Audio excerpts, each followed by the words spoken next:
Olá pessoal, essa aula vai tratar das implicações dos regimes de bens no direito sucessório. Então, o que nós vamos fazer? Nós vamos falar um pouquinho sobre cada um dos regimes de bens e como é que se apura o valor da herança em cada um deles, tá? Para isso, então, a gente vai precisar relembrar rapidamente de algumas questões relativas aos regimes de bens, né? O primeiro deles, então, diz respeito ao regime da comunhão parcial de bens, que faz parte do que nós chamamos dos regimes de condomínio, né? Aqueles regimes de bens em que há condomínio entre os cônjuges, há bens comuns por força de lei. Nós temos dois, comunhão parcial e comunhão universal. A principal característica do regime da comunhão parcial de bens é que eu tenho três massas patrimoniais.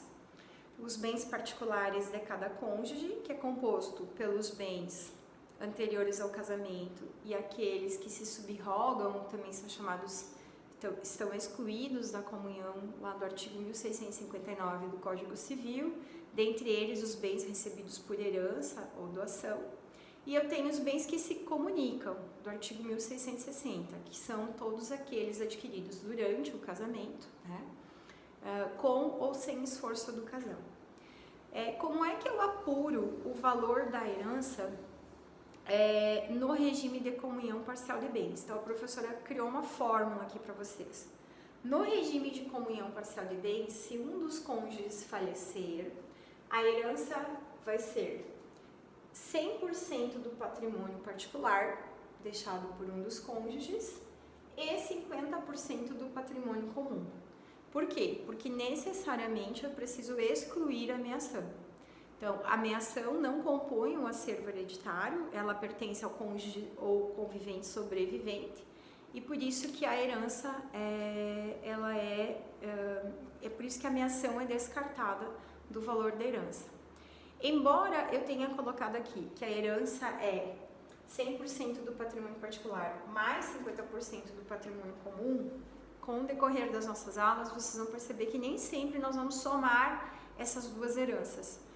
Vai ser necessário identificá-las de forma separada, individualizadamente, por conta de que quando a gente estuda lá a concorrência sucessória do cônjuge ou do convivente com os descendentes, nós vamos perceber que o cônjuge só concorre a uma parte da herança, que é a parte dos bens particulares, aqueles bens que ele ainda não se beneficiou.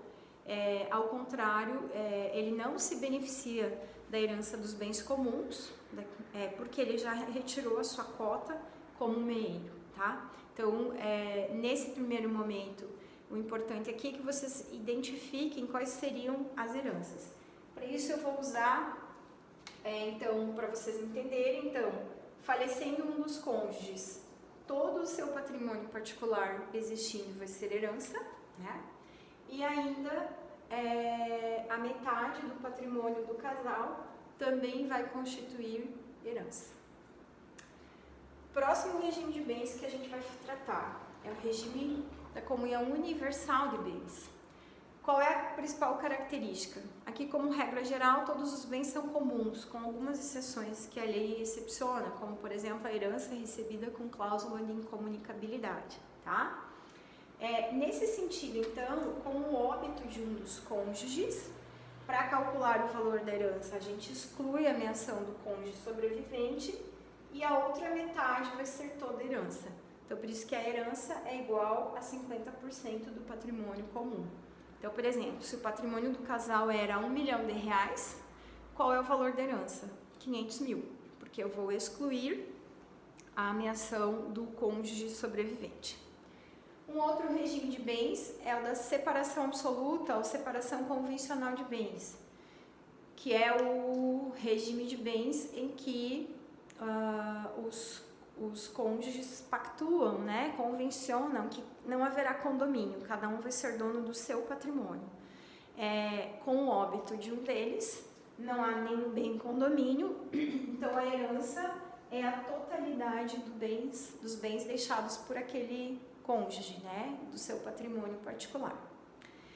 Já no regime de separação obrigatória de bens, depende, porque embora seja um regime de separação de bens como decorre de obrigação legal, nós temos uma súmula que regulamenta isso, que é a súmula 377 do STF, que diz que os bens adquiridos onerosamente no regime de separação obrigatória se comunicam. Mas a interpretação do STJ em relação a essa súmula é que só se comunicam os bens em que houve prova do esforço comum, ou seja, de que ambos os cônjuges contribuíram para a aquisição daquele patrimônio. Então, nesse caso, para calcular o valor da herança, eu posso ter duas possibilidades. No caso de existir esforço comum na aquisição dos bens após o casamento, a herança vai ser 100% do patrimônio particular, aquilo que não se comunica, e 50% do patrimônio comum. Mas, se não existir patrimônio comum porque não foi provado esforço comum, se tudo for bem particular, aí nesse caso a herança se resume a 100% da herança do patrimônio particular. E aí, por último, a gente vai analisar como é que se apura o valor da herança no regime de participação final nos aquestos. Bom, nesse regime de bens, eu tenho que lembrar que durante o casamento ele tem um comportamento muito parecido com o regime de separação absoluta de bens. Cada cônjuge é dono do seu patrimônio próprio. E o seu patrimônio próprio, de acordo com o artigo 1673 do Código Civil, é composto pelos aquestos, tudo aquilo que acrescentou onerosamente ao patrimônio de cada cônjuge durante o casamento, e aos não aquestos, aquilo que era anterior ao casamento ou que ele recebeu por herança ou sucessão durante o casamento. Qual vai ser o valor da herança aqui? Né? Aqui eu vou ter também que fazer essa distinção.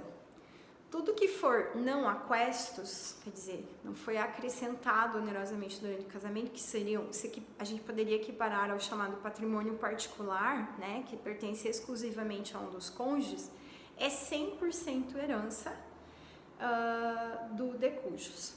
Agora, para calcular o valor da herança dos aquestos, eu preciso antes fazer a compensação entre os aquestos do cônjuge que morreu com o cônjuge viúvo. Então, por exemplo, se o cônjuge que morreu tinha lá R$100 mil de aquestos e o cônjuge sobrevivente tem lá R$50 mil de aquestos, certo? Significa que cada cônjuge tem direito à metade dos aquestos do outro. Então, o cônjuge sobrevivente teria direito a 50 mil de aquestos, mas o espólio do cônjuge que morreu teria direito à metade dos aquestos dele, ou seja, 25 mil. Então, a gente faz essa compensação entre o que um patrimônio deve para o outro. Eu vou ter uma diferença de R$25 mil, né? E aquele que tem mais aquestos sempre paga para o outro. Então, 25 mil é o que o espólio deve repassar ao cônjuge sobrevivente. Então, sobra aí um saldo de 75 mil de aquestos. Esse é o valor da herança. Então, o valor da herança dos aquestos para eu apurar, para eu saber o valor dessa herança, eu preciso, então, fazer essa compensação entre os aquestos de um e de outro. E aí eu não excluo meação, né? A gente não faz a exclusão da meação, até porque aqui, nesse regime de bens, não tem a característica do condomínio. De uma forma bem sucinta, eu tentei, então, fazer com que vocês relembrem algumas regras sobre os regimes de bens e qual as implicações desses regimes de bens para calcular o valor da herança em cada um deles. Se vocês tiverem alguma dúvida com relação ou sentirem essa necessidade de revisar de uma forma mais ampla os conceitos, as concepções de cada um dos regimes de bens, tem vídeos meus aí, procurem, que trata só sobre os regimes de bens mais detalhadamente, tá? Um abraço e bom estudo para todo mundo.